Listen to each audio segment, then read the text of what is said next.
Tuesday morning. It's McCollum on Business. I'm Stephen McCollum. For the next 30 minutes or so, I'm going to get you updated on what's happening around the business world. Of course, on this Tuesday, after the giant monsoon storm that rolled through the Phoenix area last night, well, of course, trees were down driving in. The computers aren't working right around here. Cameras are all frigiding out. Hey, but we're up and running here, and I show we're live as well. So hopefully everything's going well for you this morning. Give yourself a little extra time out there to deal with the issues that are out there. And, we'll get into the market watch, stocks we're paying attention to, local and national stories that you need to know as well.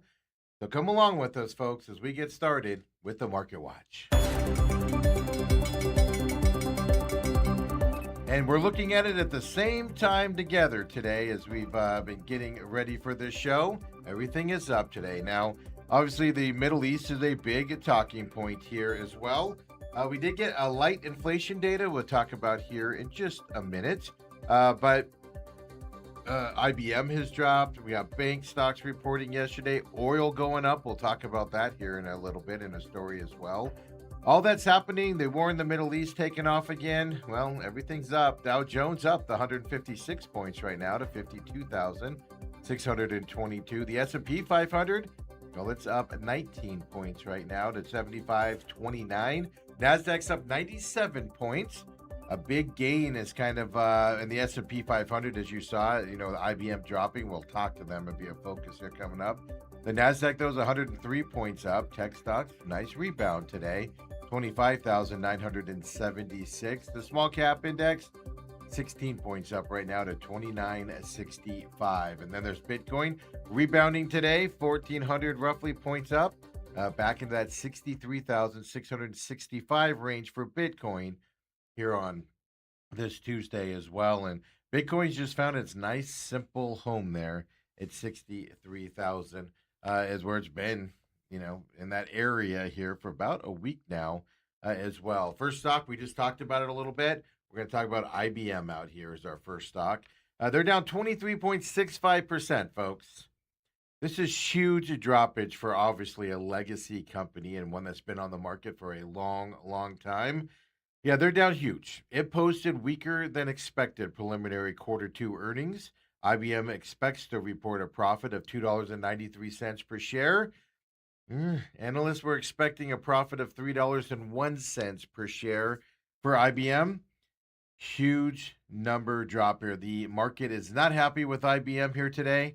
And a legacy tech company, no less. You don't see them drop 23 points too often, if ever. IBM experiencing that today off of their quarter two earnings, preliminary quarter two earnings reporting.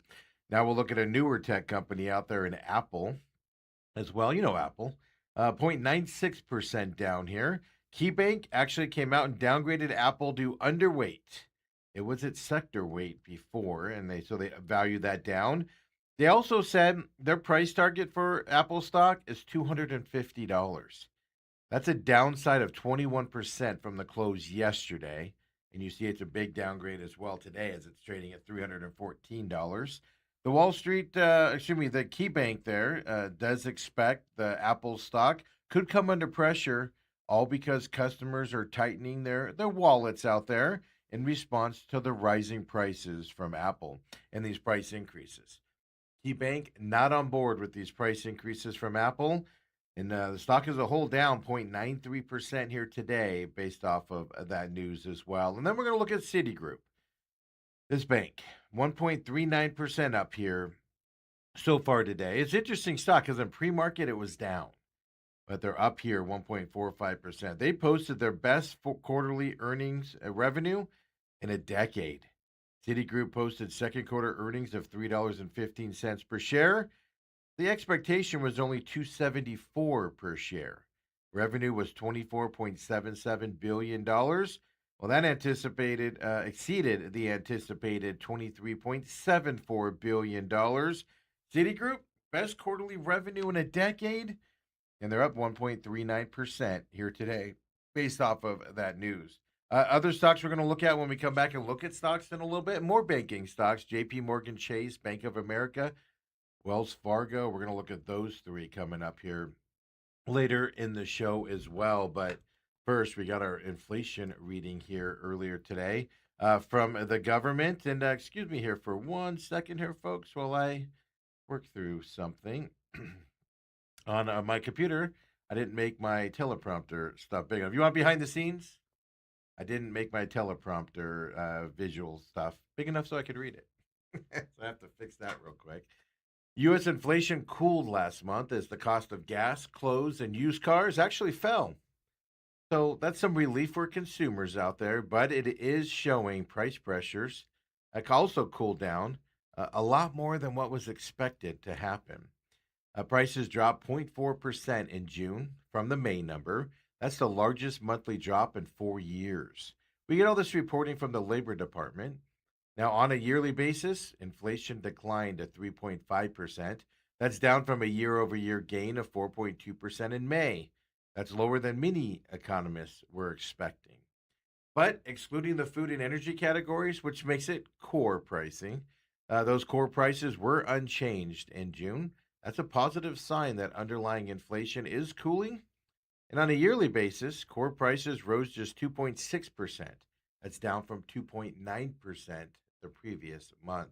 Core inflation does remain above the Fed's target of 2%, obviously, at that 2.6% there as well, but kind of relief last month in June. A wider range of prices cooled last month than economies had forecasted, specifically specific categories did. For instance, electricity prices. They've been elevated by the demand from data centers, for instance. Well, they fell 1% from May to June, though they're still 4% higher than they were a year ago. Clothing prices, they dropped 0.6% from that same time period, May to June, but they're 3.9% more expensive than a year ago at that time. So we're seeing a little bit of a drop in June, but they're still way higher than a year ago. Groceries did rise another 0.2% in that May to June timeframe, and they're actually up 2.7% from last year. Well, apartment rental costs, they slowed down. They rose just 0.1%, so a little bit of a raise, but they're up 2.8% from a year ago. So rents also slowing down out there. So that reporting from the Labor Department out this morning showing some easing of the inflation in June. Positive news now. Problem is with the war and starting to escalate again out there. Yeah, oil prices, energy prices are starting to go up again here, and the price of crude oil on those global markets, as we like to say, well, they surging here this morning again. The international oil benchmark, which is that Brent, it rose for a second straight day to more than $87 per barrel. Yeah, this morning at $87. Yesterday it was trading low 70s. The first time since June that the Brent has traded at this price. U.S. crude oil also moved higher, rising 4% from Monday to more than $81 per barrel. And that was just Monday here. It's up again today as well, just a couple dollars here. Now, since the trading on Sunday night, the start of trading on Sunday night, Brent oil has risen more than 15%. U.S. crude oil, well, that's that West Texas Intermediate, that's risen more than 12% since Sunday night. Why? One of the reasons the hostilities has picked up. The blockade is happening again, but commercial shipping traffic in the strait continues to fall in response to these new fighting and secure passage issues for these vessels. For instance, we got this reporting in on Friday: 19 ships transit the Strait of Hormuz. It rose to 24 ships on Saturday.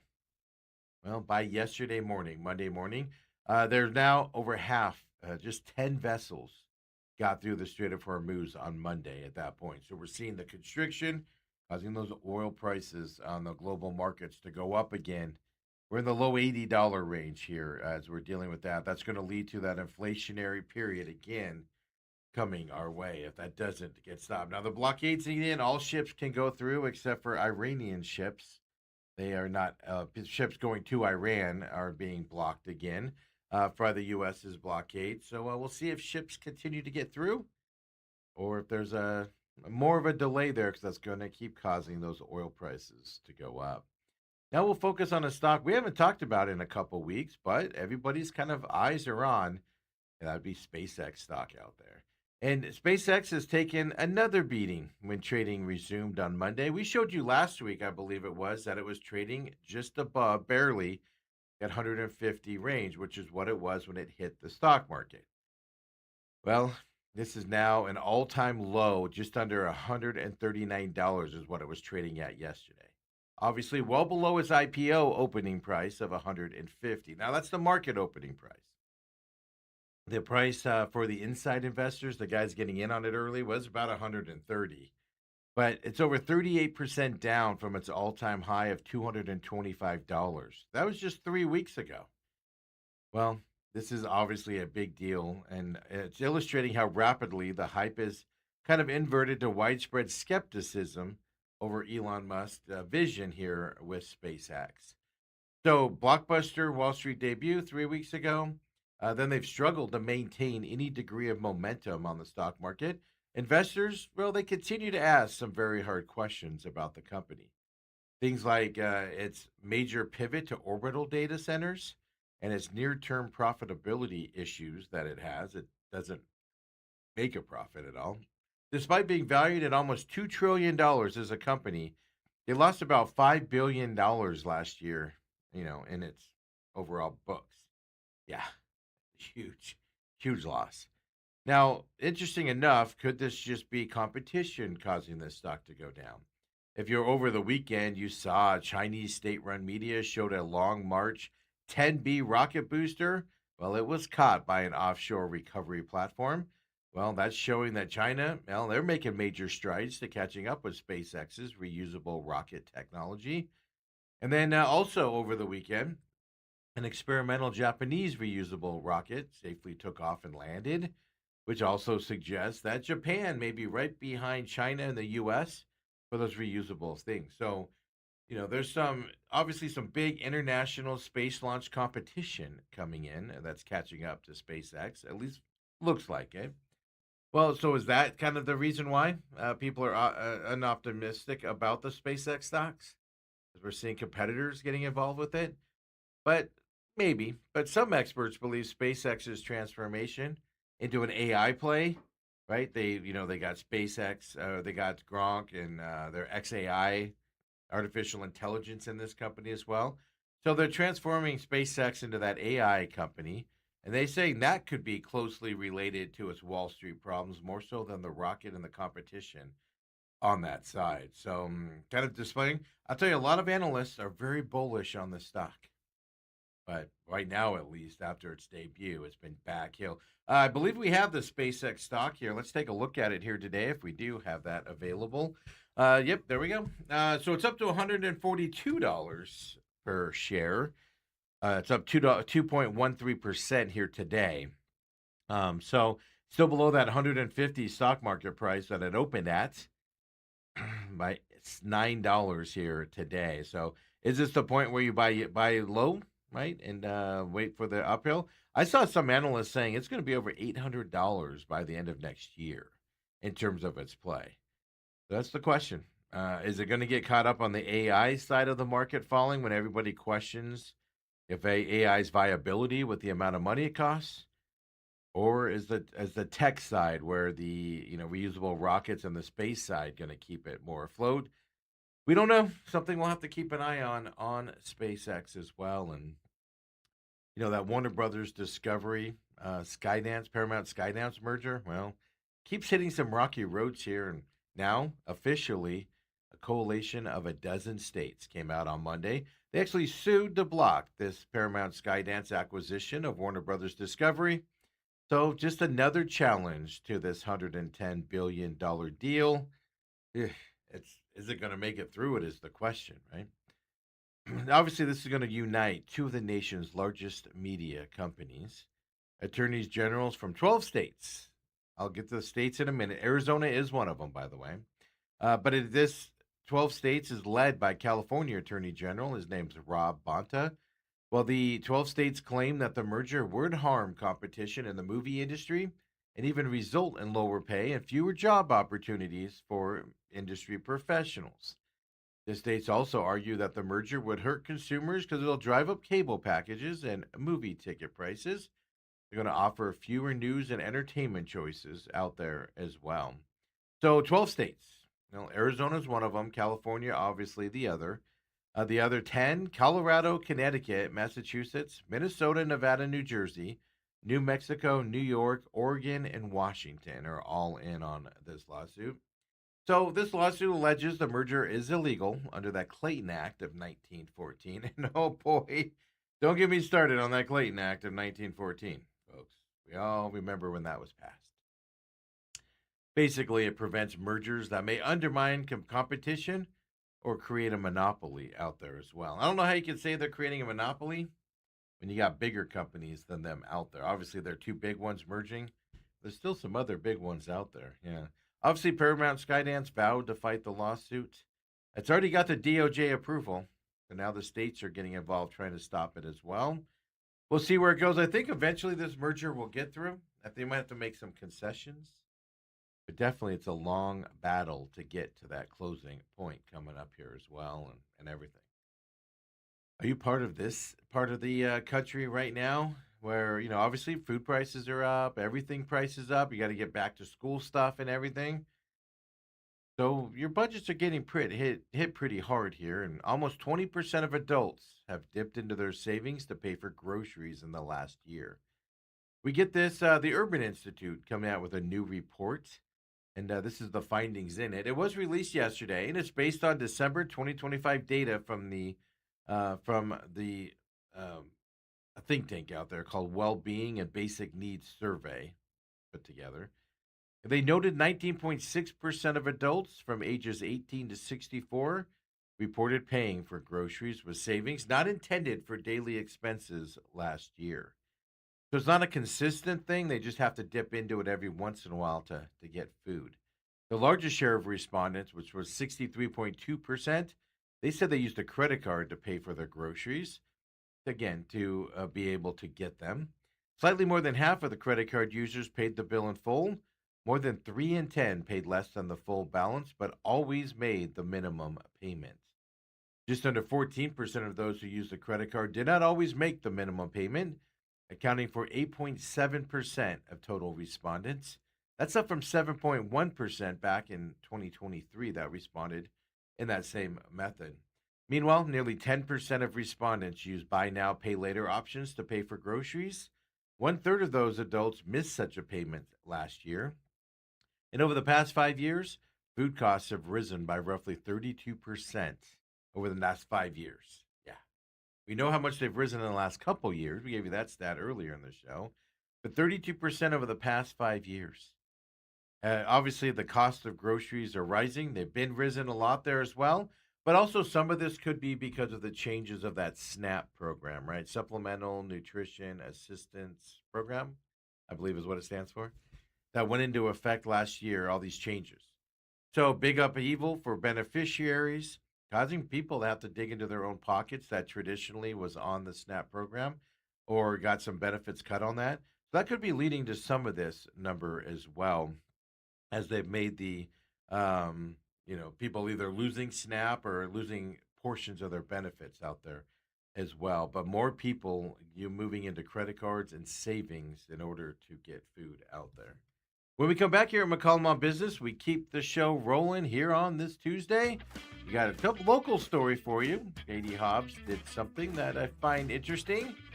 Not good or bad, just probably good on the grand scheme of things. But these prediction markets out there, which I think are the dregs of society, but maybe you don't. Maybe you participate in the Kelshis or Poly markets. We'll talk about that. New York did something that, kind of Arizona kind of did. We'll talk about New York doing it as well. And then KFC and Pizza Hut doing some things you're going to want to pay attention to, folks, if you're liking some food out there. Come on back. It's McCollum on Business, Tuesday edition.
And we're back here, McCollum on Business on this Tuesday. Appreciate you joining us. Don't forget, we are live at 7 a.m. Well, this week, Monday through Thursday, we got a couple more Fridays off for coming your way before we get back to our 5-day schedule here at the end of July. July 31st, we'll be going back to our 5-day schedule.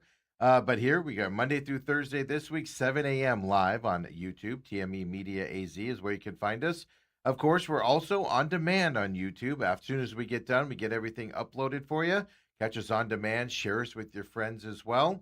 Of course, follow TME Media AZ on X as well. That's our parent company. Kind of tells you what we do around here and things that we're working on behind the scenes and about the shows.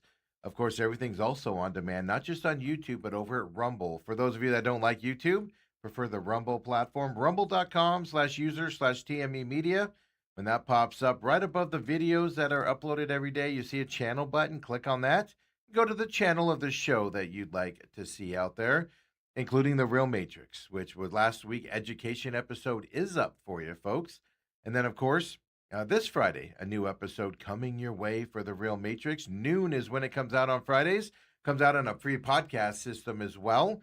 Just search The Real Matrix with Angry Fan. It'll pop right up for you. The numbers have been amazing on that podcast side. Angry Fan is super proud and happy to have you guys come along with his rants, is what he'll like to say a lot, and is just trying to set the facts for you, and you make your own decisions with The Real Matrix out there as well. Of course, everything, the main event, this show, McCollum on Business, the Pit Stop, all also available over there on the Rumble page as well. And then all available on YouTube. The only thing not is The Real Matrix. Well, some issues there with YouTube and that show. So everything but The Real Matrix is on YouTube. This show is live there, 7 a.m., 8 to 10 a.m. Well, the main event is live over on YouTube as well. So come and join us. Share us with your friends. Like and follow. Don't forget, free podcast systems for those of you that like to listen to the program as well. Instead of watching it, well, podcast for every show except for this one. Just search the show name and it pops right up for you out there as well. We're working on a website for TME Media AZ as well. That's what Ethan's been hard at work on here over the last 3 weeks or so. Hopefully we'll get at least a mock version of it up here in the next few days. We're kind of looking forward to doing that. So look for that coming your way here shortly as well. And folks, with all that being said, let's get right into that Market Watch. Everything is still in the green, even with oil prices being up so much as we had talked about. IBM's big drop here, 23% down, as we showed you in the first part of the show. Light inflation data, obviously helping the market. Dow Jones right now up 153 points. S&P 500's up 25 points. The NASDAQ, well, it's up 128 points right now as well. The Russell 2K, that small cap index, is up 18 points as we look at it here for the last time on this Tuesday. And then there's Bitcoin up 1,500 points today, up 63,837 for Bitcoin. Some positivity also here for that cryptocurrency as well. Right now, the Fed President, Kevin Warsh, he is promising inflation will be a thing of the past. He cites benefit of AI investment boom as he's meeting right now and having some conversation, testifying live at the House Finance Services Committee. So his words carry a lot of weight. See what that does with the market today as well. And, you know, he's testifying live saying inflation is going to be in the past. Well, the inflation data shows it was lower, but it's still elevated, obviously, as well. Jamie Dimon, who's the CEO of JP Morgan, he says AI has helped JP Morgan cut up to 40% of jobs in certain roles within his company. Yeah, consumer prices, I told you earlier, have rose a little bit as well, but not as much. Everything was cooled down on the market as well, that 0.4% for the month of June. So only 3.5% now for inflation. So we talked about that in the first half of the segment. So market doing well. Stocks we're paying attention to, though? Well, we'll look at some banks out there. Speaking of JP Morgan Chase, a lot of roles being removed there because of AI. 40% of certain roles, they said. Well, they're up 2.75% here today. Well, they posted quarter two results. They earned $6.14 per share.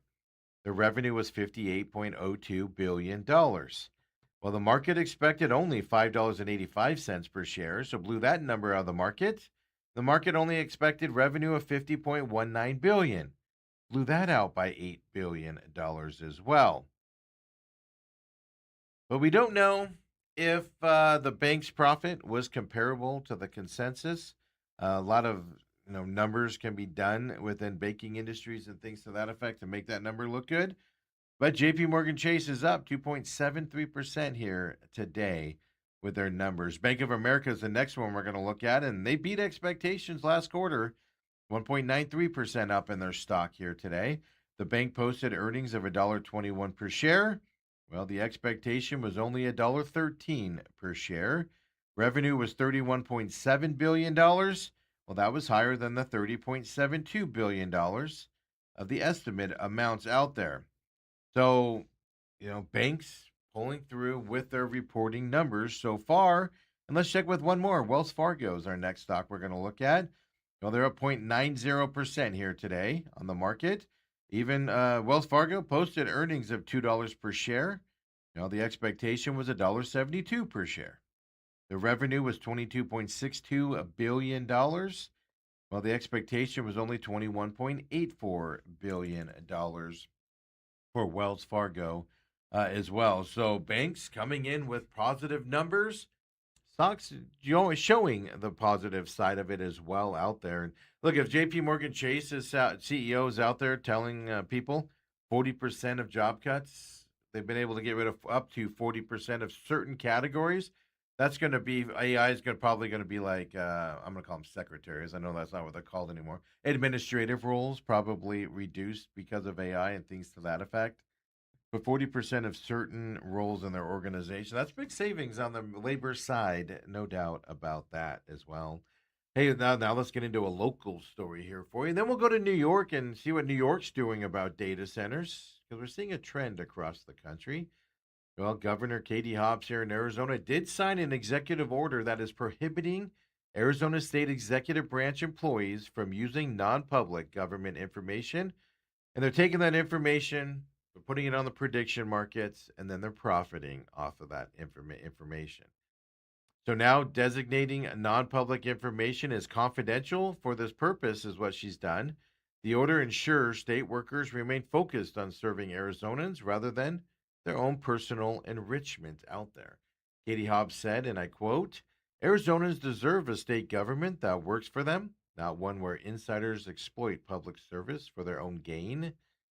She went on to say, I'm proud to set clear, common sense ethical standards on prediction markets to hold our government accountable. Public service is a privilege, and we will not tolerate anybody abusing that privilege to line their own pockets. Unquote.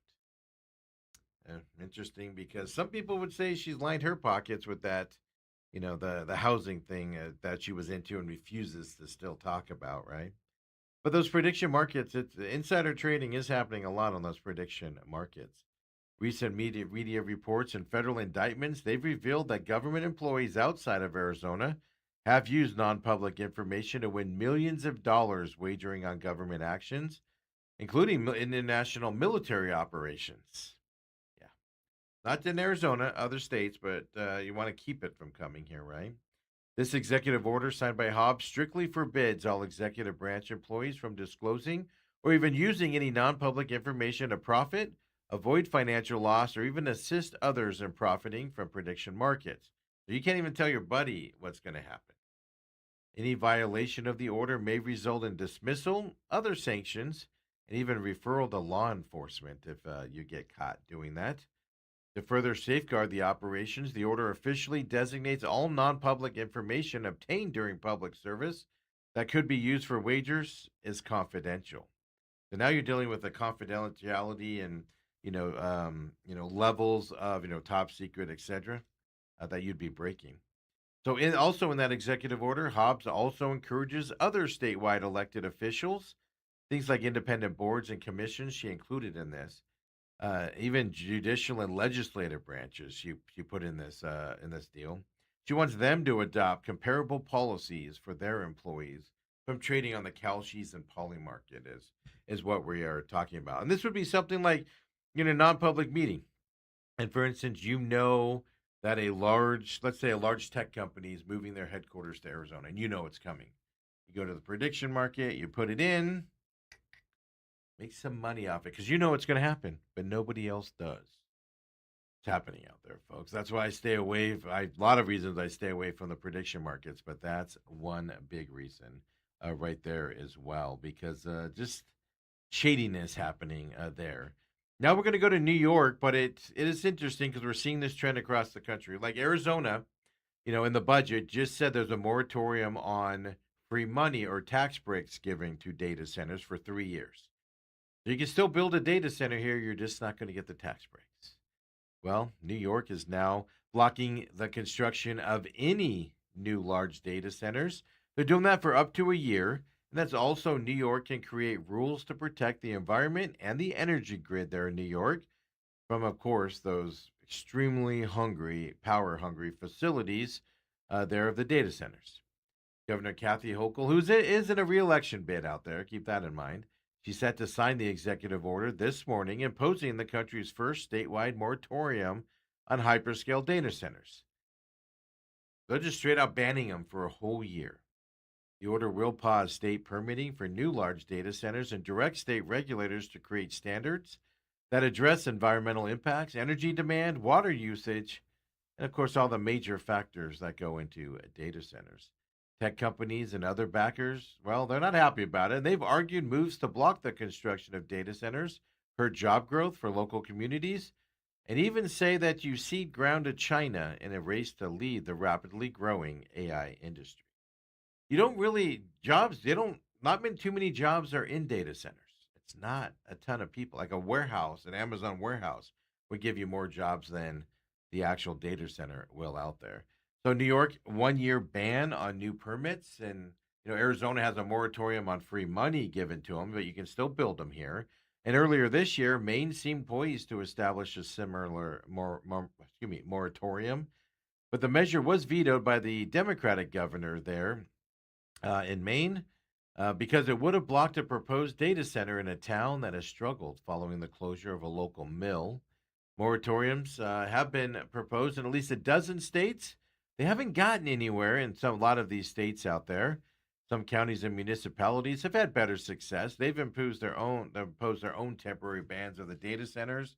So New York is the first one to put a whole year on the whole state here coming for those data centers, and you're going to see more of this trend toward against data centers for just what they bring, of course, to the system out there.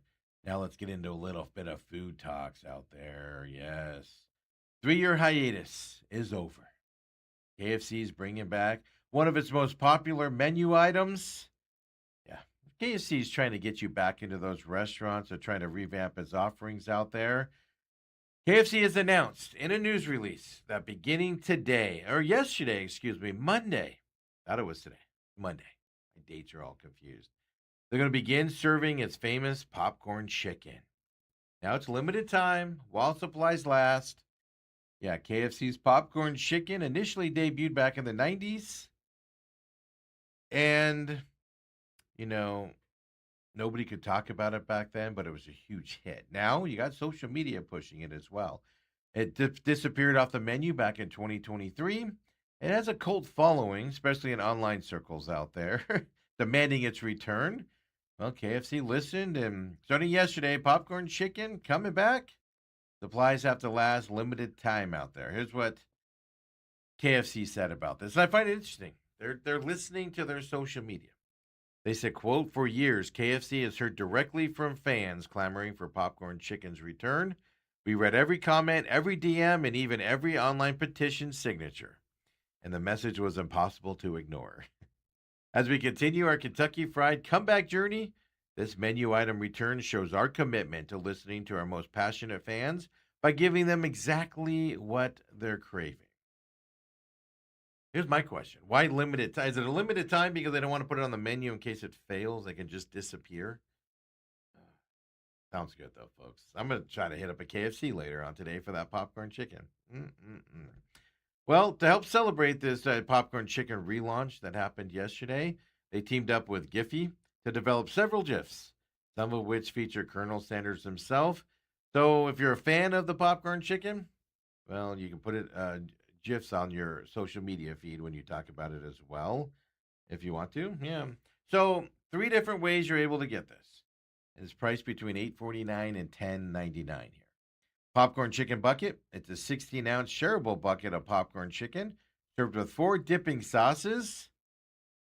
$10 is what that's going to run you there, folks. 3 sauces, though. Popcorn chicken big box.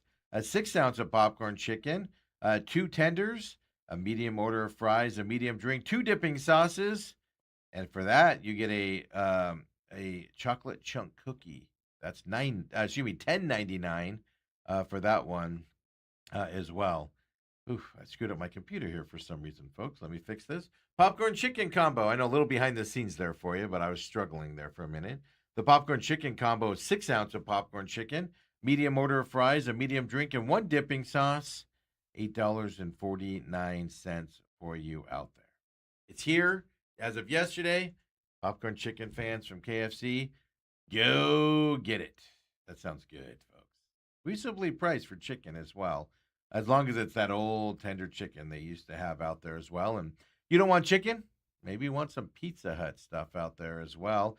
Pizza Hut, well, it's limited time as well, but Pizza Hut is going back, throwing it back, if you will, to simpler times. New value menu here for a Pizza Hut as well. So it's starting today for Pizza Hut. KFC was yesterday. Today, Pizza Hut. The throwback value menu. It's for a limited time. Participating restaurants nationwide. I feel like you always got to say that, right? The menu includes $10 medium one-top topping stuffed crust pizza, a $3 one-topping personal pan pizza, $4 breadsticks, $4 cinnamon sticks, and 2-liter bottle of Pepsi for $3. Remembers the time where you could going to Pizza Hut and buy stuff and have an affordable dinner as opposed to now, right? So also a debut of 2 items on the throwback menu. A $6 triple cheese mac and a $5 s'more sticks are available as well. So they've bringing it back with better pricing, throwing back the pricing as well. And then if you're interested, Pizza Hut is collaborating with Dinner Service NY, the New York streetwear brand, folks. They're going to transform iconic Pizza Hut uniforms, book it nostalgia, and fan favorite memories into a limited edition category collection as well. So the collection includes button-down shirts, camo jackets, t-shirts, sweaters, hats, so much more. It's available for purchase starting July 16th at noon, middle time there. Dinnerserviceny.com if you want Pizza Hut gear, folks. They should make a shirt. Actually, some of them are pretty iconic shirts from what I was seeing out there as well. So, if you so noon Central Time on July 16th is the collection. The value menu deal is available today out there as well. But if you are a Hutch Rewards member, you get exclusive early access to the collection at 10 a.m. Central Time on the 16th. They're expecting these things to sell a lot. But more importantly, cheap Pizza Hut food. Nostalgia and cheap. Now all we need is Taco Bell to come back with a $59.79.99 menu for a limited time as well. Autumn says, I haven't had KFC in years, but I did love some popcorn chicken back in the day. Problem is KFC, I love KFC chicken. It's just so soft. And I'm not a breaded chicken fan at all. I'm not. But KFC's I love. Just go get their chicken breast meal. Oh my God, so amazing.